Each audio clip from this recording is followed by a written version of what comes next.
हम सबको मिलकर अभियान चलाना है।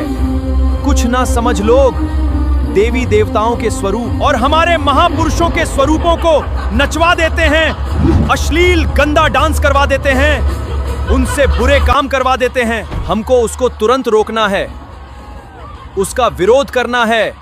यदि वहां तुम्हारी नहीं चल सकती तो वहां लोगों को जागरूक करो, अपने अंदर स्वाभिमान जगाओ।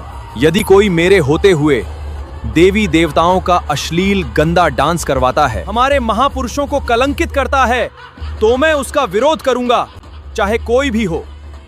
कुछ असामाजिक तत्व जो सनातन धर्म को कलंकित करने के लिए, हमारे देवी देवताओं को कलंकित करने के लिए कुछ ऐसे प्रोग्राम्स करवाते हैं जिनमें देवी देवताओं को नशेड़ी, अश्लील, बुरे काम करते हुए दिखाया जाता है। कुछ जो ना समझ भोले भाले लोग होते हैं, वो उनको देखकर वो भी कुछ ऐसे ही करने लग जाते हैं। यदि कोई बुरा, अनुचित काम करे तो हमको उसकी देखा देखी नहीं करना है। ऐसे लोगों को तुरंत रोकना है। हमको बुरे काम नहीं करने हैं, इस बात का ध्यान रखें। हमारे धर्म के विरोध में हो रहे षड्यंत्र को भी पहचाना करो और उन्हें दूर करने का प्रयास किया करो। कोई भी व्यक्ति जो हमारे धर्म के बारे में अनुचित प्रचार कार्य करे, उसका तुरंत विरोध किया करो। जो हमारे धर्म को कलंकित करने का काम करे, हमको अपने धर्म में अच्छाइयों को अपनाना है और बुराइयों को छोड़ना है। आपको ये दो बात आपको ध्यान रखती है। हमको अपने धर्म में अच्छाइयों को अपनाना है और बुराइयों को छोड़ना है। आपको ये दो बात आपको ध्यान रखती है।